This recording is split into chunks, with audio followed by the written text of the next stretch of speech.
You are about to listen to the Dr. Dahlia Show. Sassy, stimulating talk radio. And now, here's Dr. Dahlia. Doctor, tell me true. What's a heart like mine supposed to do? Doctor, will it be okay? You got the kind of stuff that makes my day. And we're back on the Dr. Dahlia Show, 1-877-Dr. Dahlia, 1-877-DOCDALI. So President Trump signed an executive order as it pertains to vaccines. Now, I'll tell you why we're here, why it happened, and then I'll tell you how I feel about it. Basically, what he has recommended are recommendations that parallel many of the other developed countries in terms of the ones that are more stringently recommended versus, although in the UK it's all voluntary, no vaccines are mandatory. They're more voluntary, but technically, nobody can force, your kid to get a vaccine.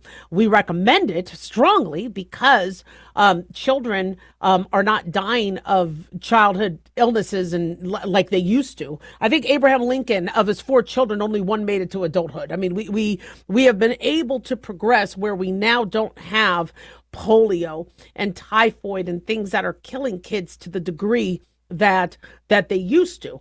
Vaccines play an extremely important part of that, antibiotics, as well as better nutrition.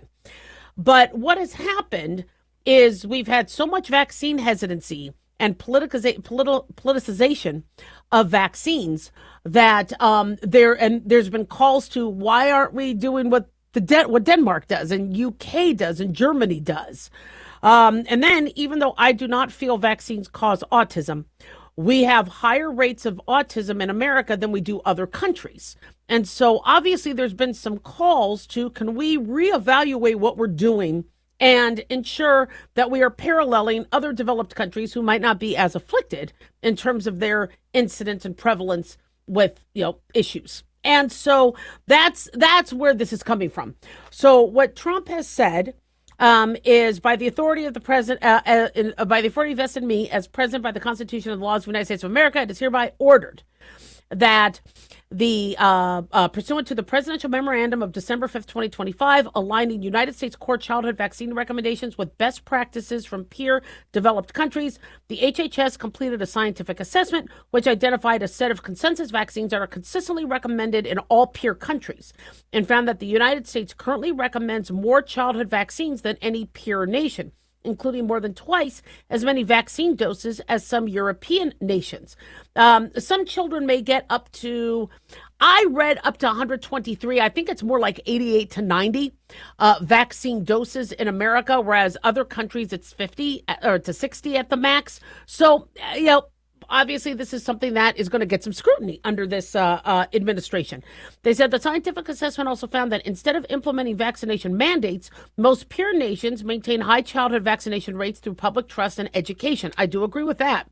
In the United States, by contrast, individual states set mandatory vaccination requirements that children must meet to attend school.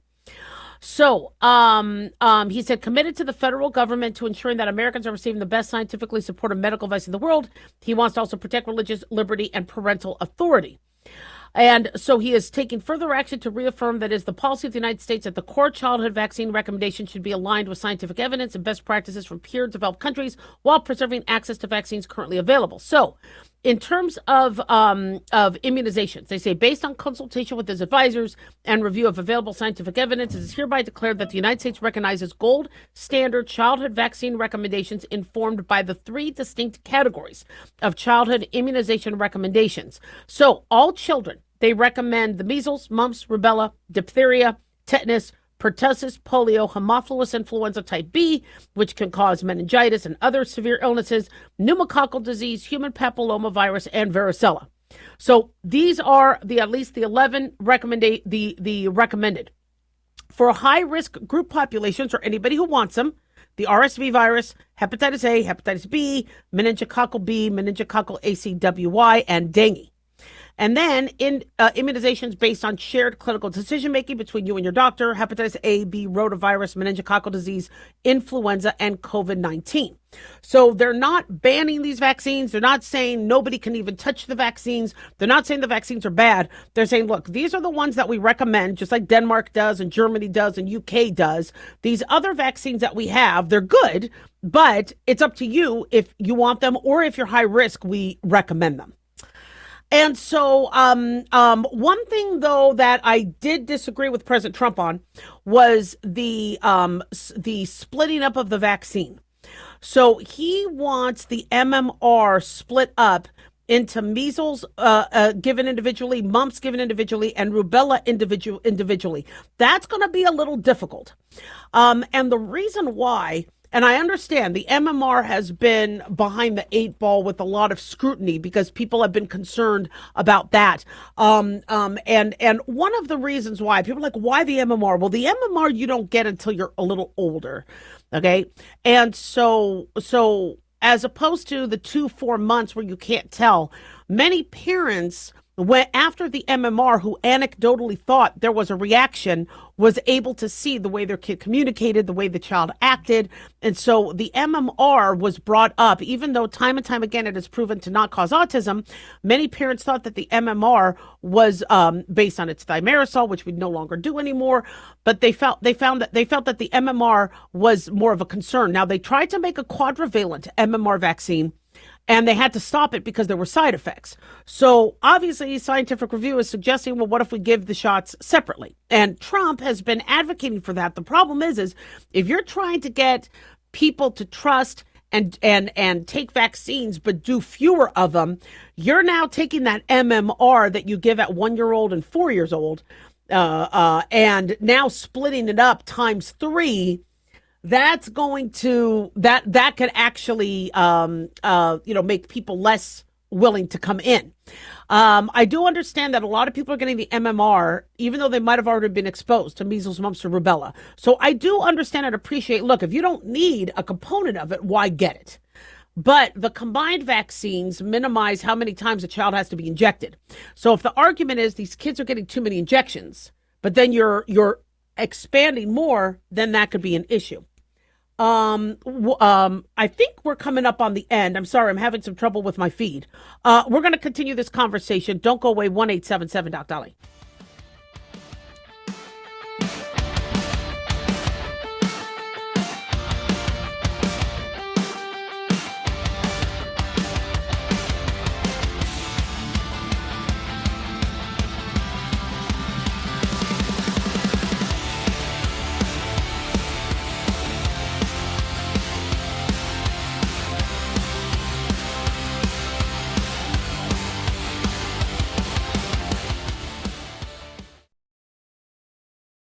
Dr. Dahlia here. Are you tired, burned out, gaining weight, succumbing to the daily pressures of life? Well, how's your dopamine doing? How you feel right now, how you'll feel an hour from now, and how you'll feel next week is completely reliant on your dopamine. Our daily motivation and willingness to push through challenges depends on the intricate chemical process dopamine provides. Christian Kalikas and I created Deploying Dopamine, a book that tells you what dopamine is, when it dysfunctions, and how to successfully deploy it when needed. Find Deploying Dopamine on Amazon today. Check it out. Increase fuel economy up to 7.9% with Hot Shot Secret Gasoline Extreme. The solution to maximize your engine's performance and fuel economy. Whether you're driving a sports car or a daily commuter, Gasoline Extreme is specially formulated with PEA to deep clean. Don't settle for an average driving experience. Upgrade to Hot Shot Secret Gasoline Extreme and go further on each tank. Order now on Amazon or HotShotSecret.com. Hot Shot Secret. Powered by science. Hi, it's Mark Falter, host of the Financial Fitness Show. I strongly believe that no one should ever pay 1 penny more in taxes than they are legally obligated. Unfortunately, for most hardworking Americans, this just isn't the case. Why?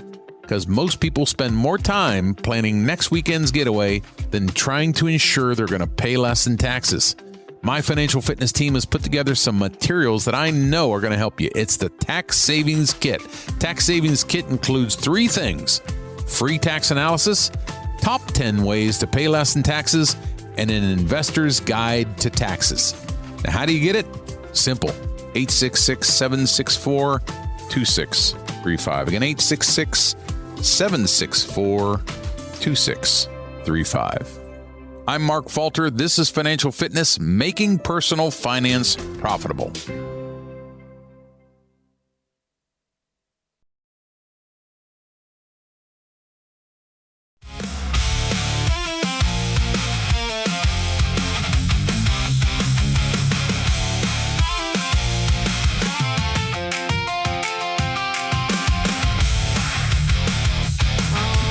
Back on the Dr. Dolly Show, 1-877-Doc Dolly, 1-877-DOCDALI. Big thanks to Talk Media Network for making the show happen.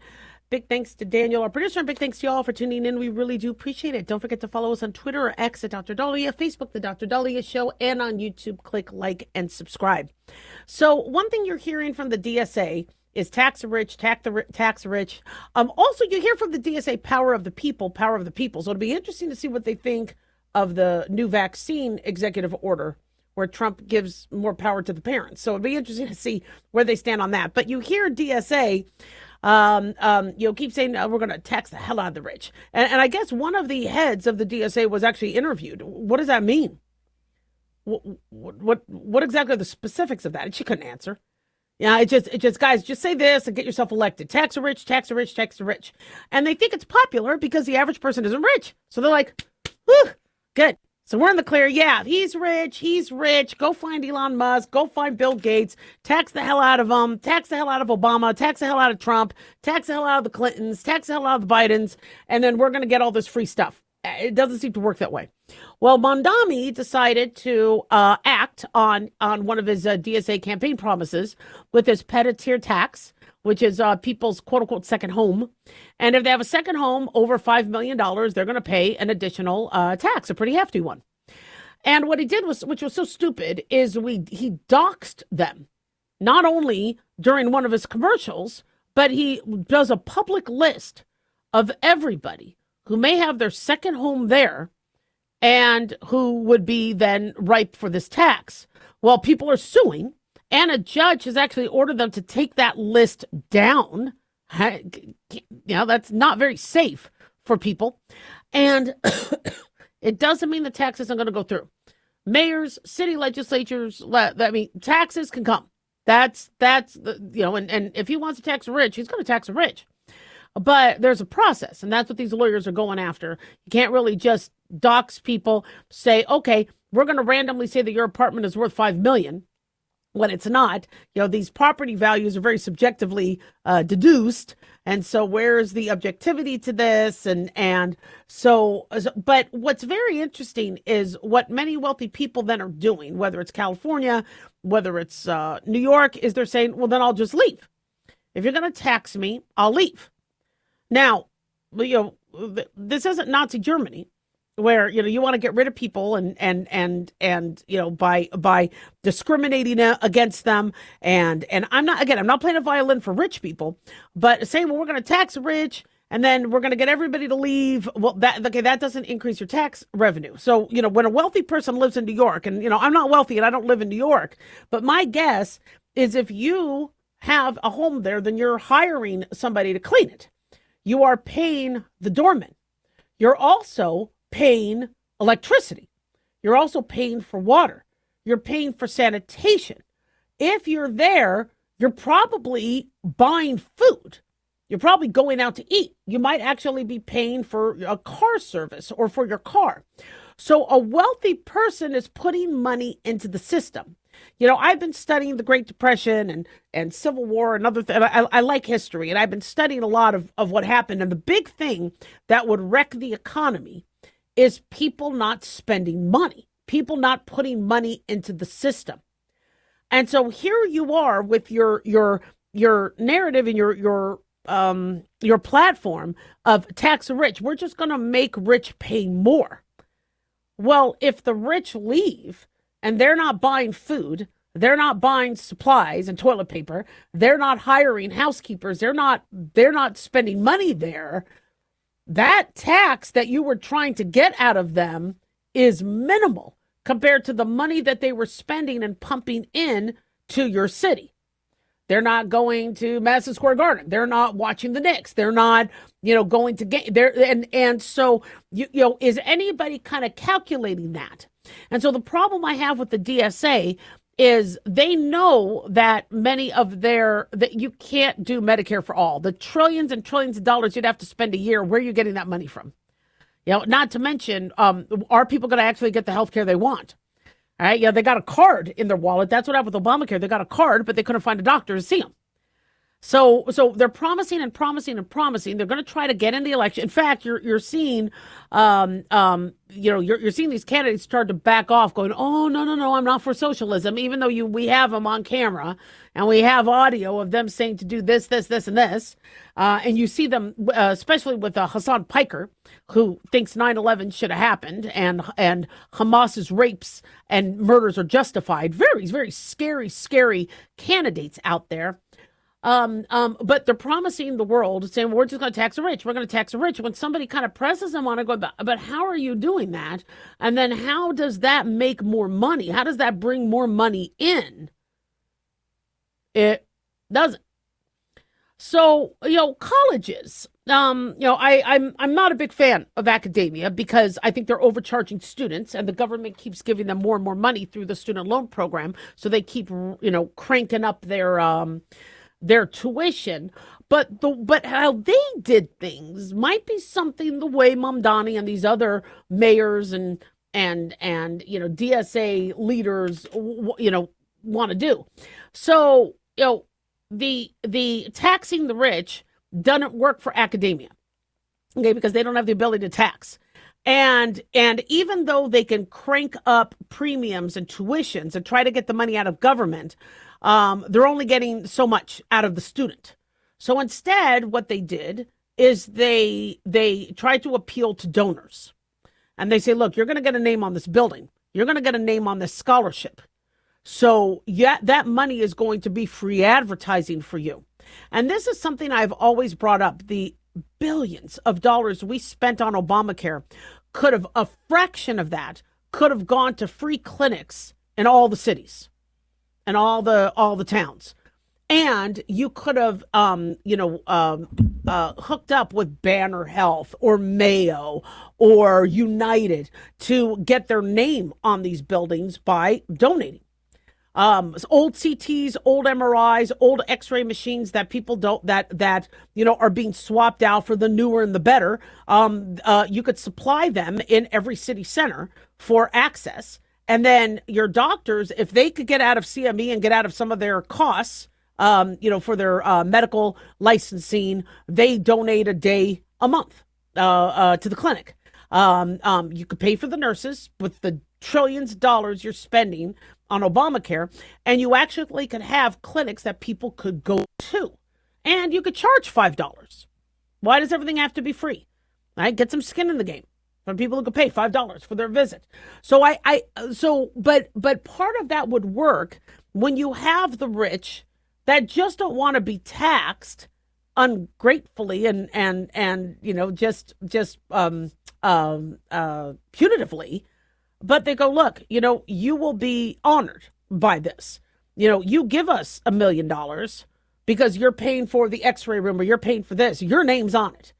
Okay. I mean, it's your advertising. You are going to be listed, in this city. You get a key to the city or whatever. And you will have more wealthy people want to put money in to what you want to do than just say, well, we're just going to tax you more. Because what's ended up happening is they're leaving. And when these companies leave and they take their workers and they take their business or they take their second home, and if there's no desire for wealthy people to then want to go to California or want to go to New York, then, well, what happens to the prices? Well, then the prices drop. And so what people need to be aware of, if you're like, I don't have a $5 million second home. Well, once Mamdani says, wait a second, I kept promising, and we need to keep that cancer going. We need to suck and sycophant and parasite off of somebody's funds. They're just going to keep lowering the bar, but you're going to have to pay more. You're going to have to pay more. You're going to have to pay more. Now, it's interesting. There's a DoorDash driver that was delivering in Beverly Hills, and he was talking about the tips he's getting. A bowl of soup. Somebody gave him $43 tip. Another house, he gets a $35 tip. And I'm not saying all rich people tip well. There's a bunch of people out there that are miserly and they don't give anything. But you need the wealthy people to put money into the system. If money isn't coming into the community and they leave, isn't that what happened with, I believe, Detroit? I think Detroit had to file for bankruptcy because a lot of people, it just wasn't conducive for somebody with income and big business to do well. So like, well, then I'll just take my money elsewhere. And so, again, I'm not here to cry a river for somebody rich, but to just keep saying, we're going to tax you more, we're going to tax you more, that's not how you get the money. Okay? You attract more bees with honey than you do with vinegar. And so if you want a free bus system or free child care, you're going to have to come up with something. You're going to want to work with the wealthy people. You're not going to want to scare them out and tell them, you know what, we're just going to tax the hell out of you and make you look like the bad guy and then dox you. So people are scared and want you to leave. I mean, who's running his campaign? Who's running things? Pretty stupid. 1-877-Doc-Dolly. Don't go away.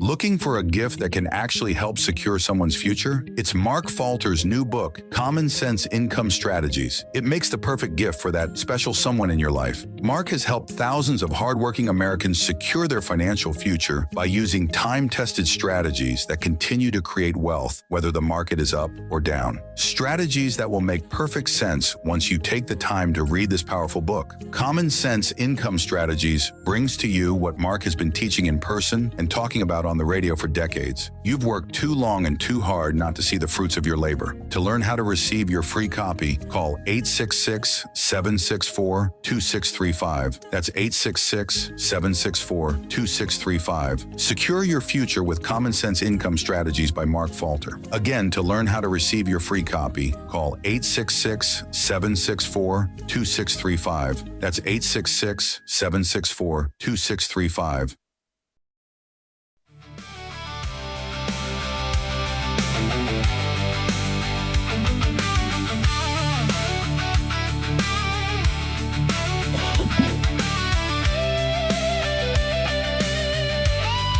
Back on Dr. Dolly Show, 1-877-Doc-Dolly, 1-877-DOC-DALI.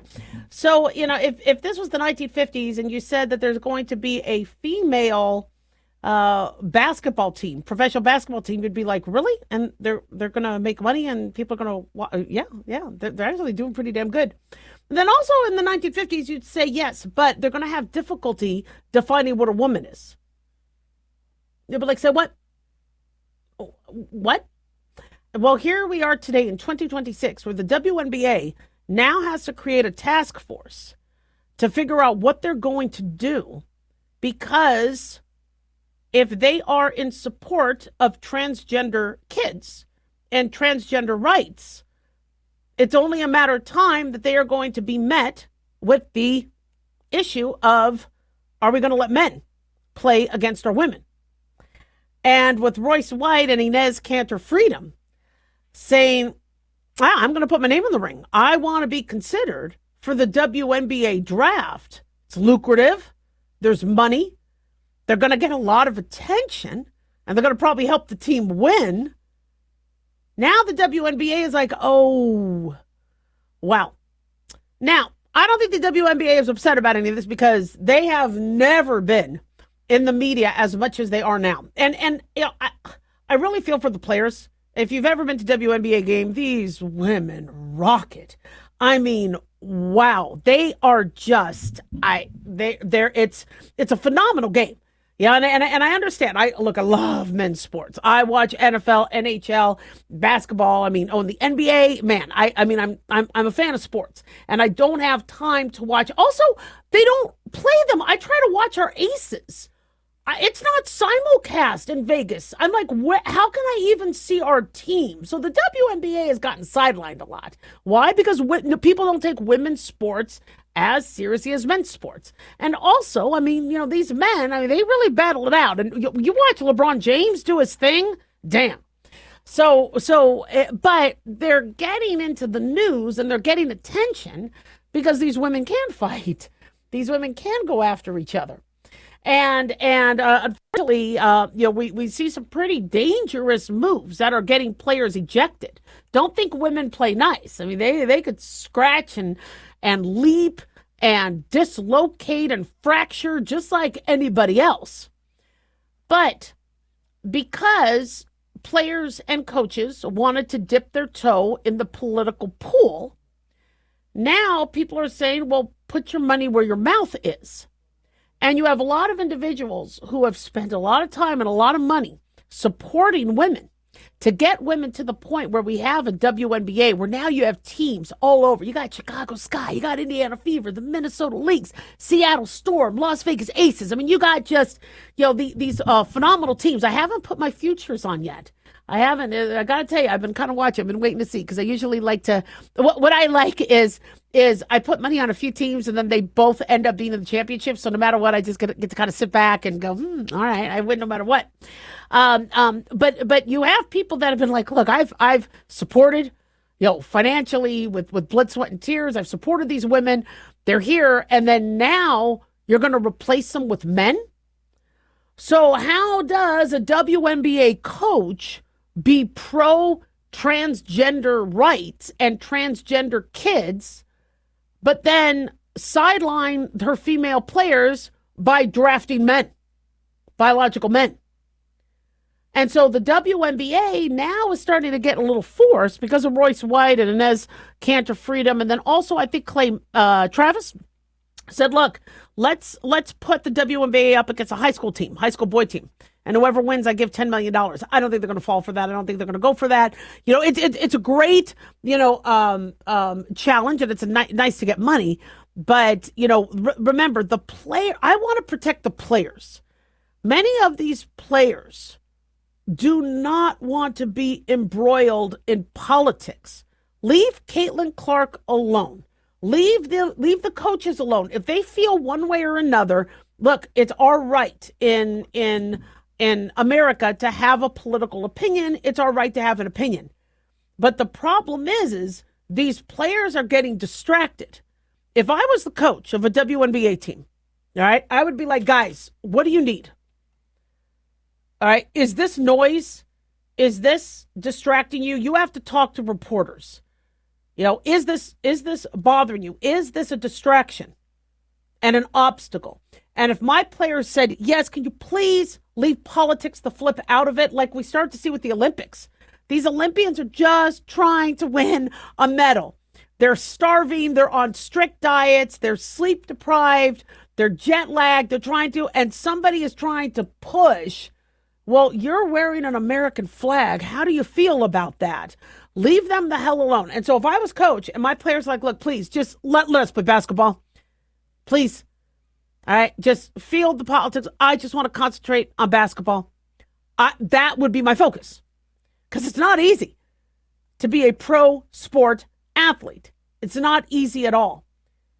And what these women are going through, why? Because somebody wants, and what I just don't understand is you could support a trans child. Yeah, if you really want to support a trans child by not forcing them to be something they're not. Like these gay conversion classes were absolutely sickening. What they were trying to do, take a gay kid and make them straight, make them go through these classes. No, if a child wants to wear a dress, if a child wants to wear whatever, don't do surgery on them, don't do hormones on them. Don't, if they want to play a sport, let them play a sport. They have to play in their biological category, but transgender kids should be able to play any sport they want as well.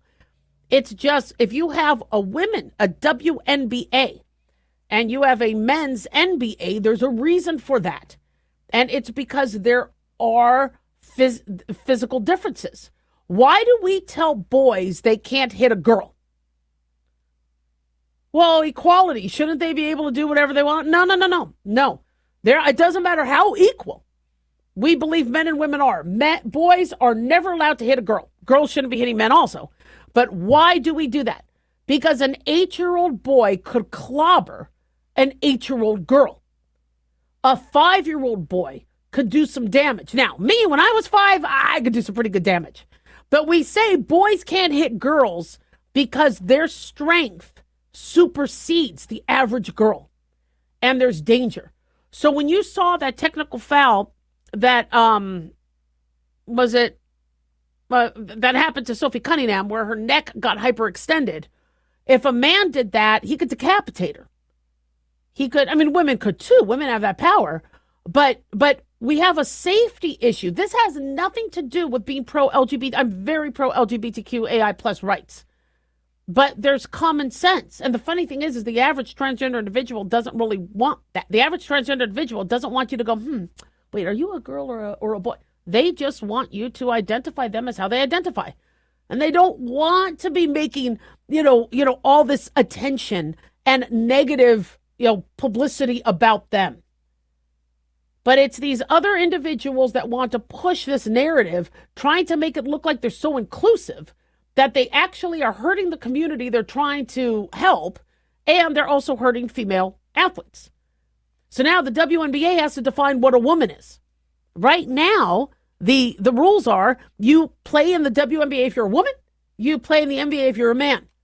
Well, now that we have embraced where you could identify as a woman, you have Royce White going, okay, I identify as a woman. I'm a woman now. What are you going to do about it?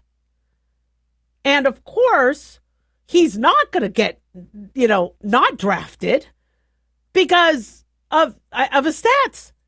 I mean, he could play. He can out-jump, shoot, run. Of course he's going to get drafted. So my guess is they're going to try to come up with testosterone guidelines or height or weight or something. And now it's a mess. And so, the conversation has to be, look, can biological males put our females at risk? And if they can, you can't have them on the same court. 1-877-Doc-Dolly, don't go away.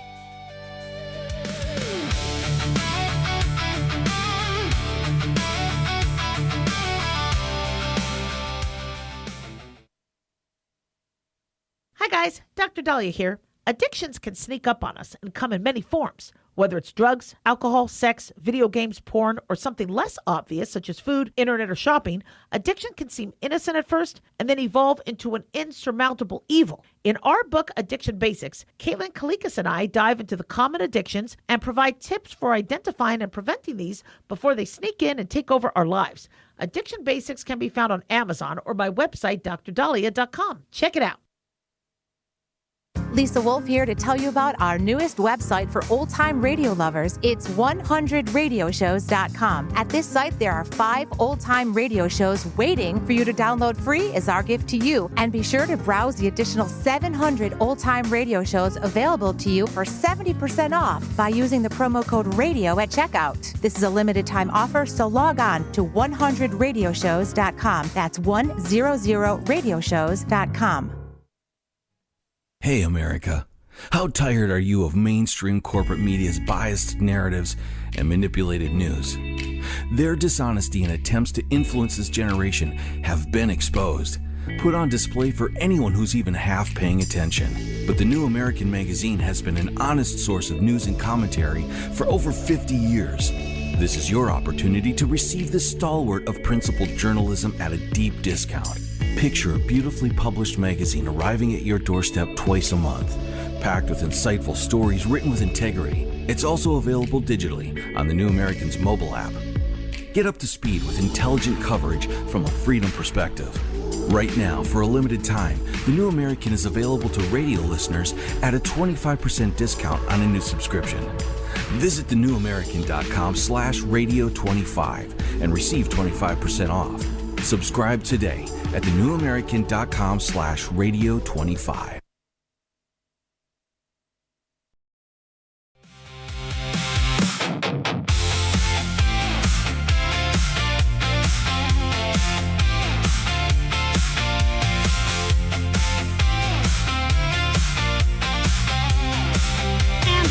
Dr. Dahlia Show, 1-877-Doc-Dolly, 1-877-DOCDALI. So, one of my favorite actors is Brad Pitt.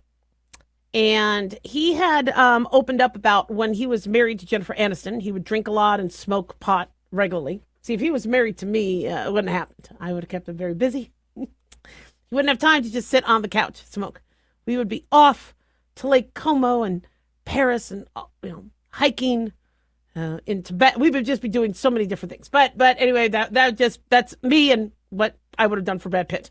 Unfortunately, he breaks up with Jennifer Aniston when he falls in love with Angelina Jolie, working on Mr. and Mrs. Smith. Then he marries Angelina Jolie and goes through a very bitter divorce where even his kids are disowning him. And so he apparently had been smoking a lot of marijuana and drinking a lot of alcohol for years. But then apparently he went sober. And he was sober for years. He said he quit alcohol. And he looked good. You saw him acting more. F1 was a hit.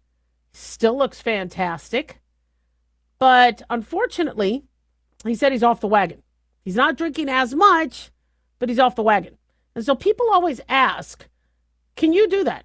If you ever become sober from alcohol or drugs, can you go back and do a little bit?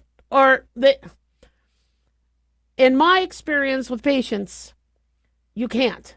I want to say you can. I want to say somebody can have a glass of wine every now and then. But he's not admitting to just having a glass of wine. All right? He's not drinking as much, but it does look like he's drinking again.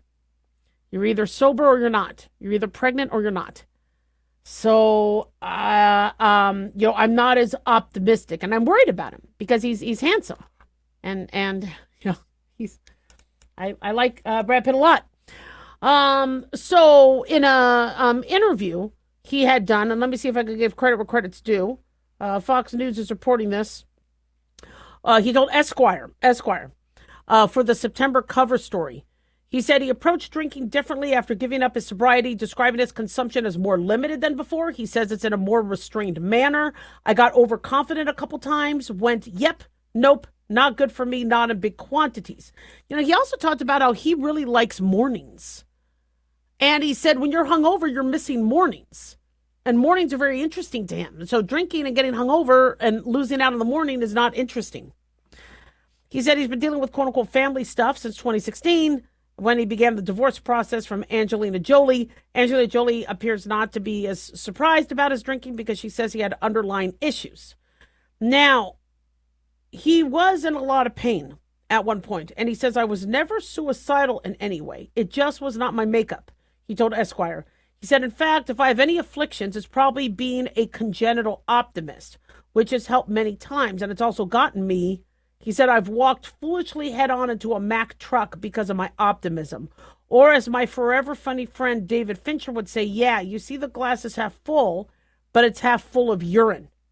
Anyway, I've never been suicidal except for one little period. He said, and in that one little period, I just thought I just didn't see a way out. The pain was so oppressive that I wasn't going to act on this, but I could feel the cold steel of the bullet in my head. And it felt like relief. And I thought, oh, okay, now I understand. I understand suicide. It's the sense that it's just relief. It's just looking for relief from the pain. But I also think he says we have incredible survival instincts. And for me, that immediately kicked in. But it was just, and he goes on. And so he said, grief, if you survive it, leaves a gaping hole, but it also leaves profound beauty. It's an aching beauty, but it's beauty. So he really soared into the movie spotlight with Thelma and Louise, which interestingly, George Clooney wanted that part. And because George Clooney was doing Roseanne and some TV stints, and he really wanted to break it to the movies, and he lost the role to Brad Pitt, who later he becomes best friends with, which is interesting. But, Brad Pitt, you see this all the time where you're like looking at these very wealthy people with private jets, with homes in the south of France or Lake Como, movies, getting, to date anybody they want to.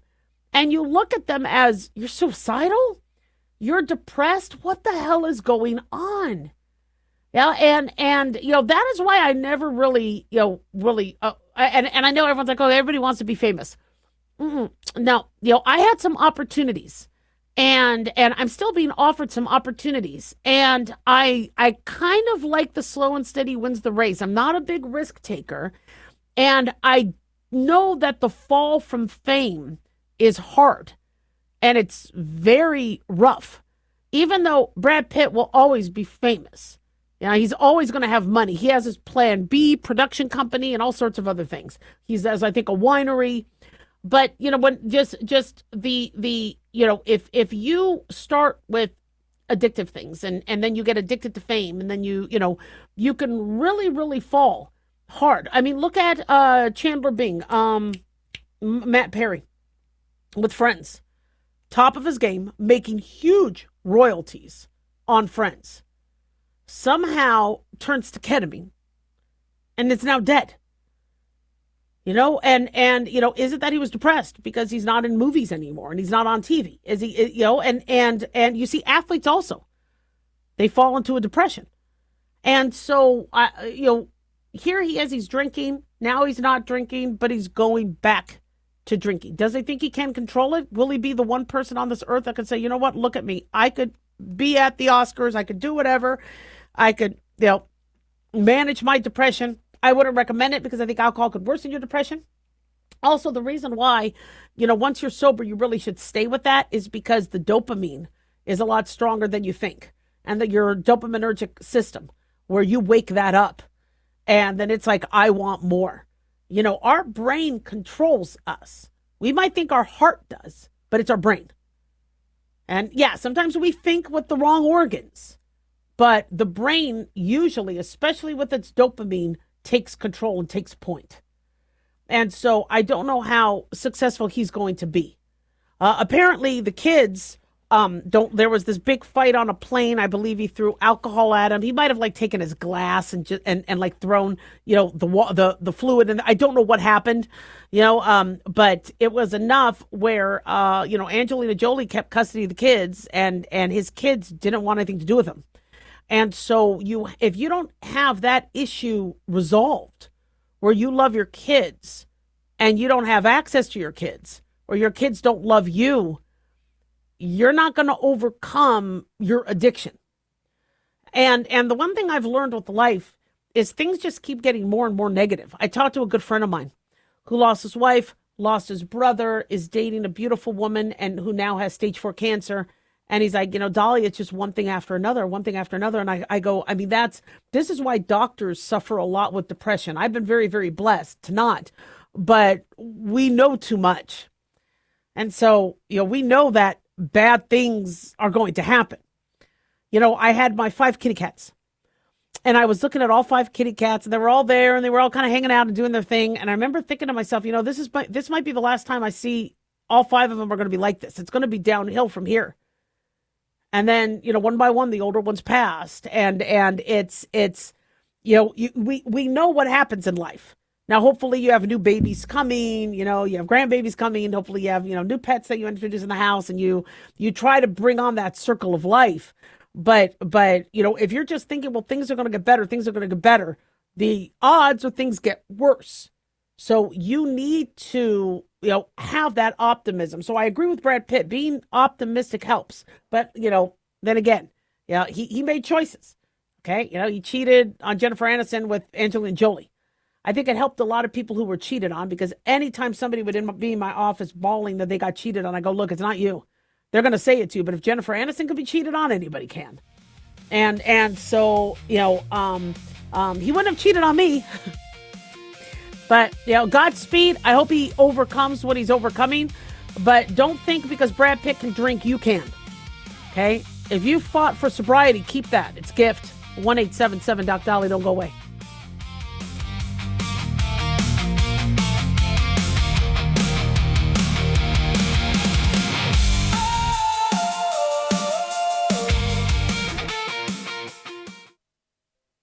Looking for an easy read that can actually help secure someone's future? Pick up a copy of Mark Falter's book, Common Sense Income Strategies. For the past 30-plus years, Mark has helped thousands of hardworking Americans secure their financial future by using strategies that continue to create wealth, whether the market is up or down. Strategies that will make perfect sense once you take the time to read this powerful book. Common Sense Income Strategies brings to you what Mark has been teaching in person and talking about on the radio for decades. It's not rocket science, it's a pretty easy read. You've worked too long and too hard not to see the fruits of your labor. Common Sense Income Strategies is available now on Amazon or by calling 866-764-2635. That's 866-764-2635. Common Sense Income Strategies by Financial Fitness Show host Mark Falter. Secure your financial future today.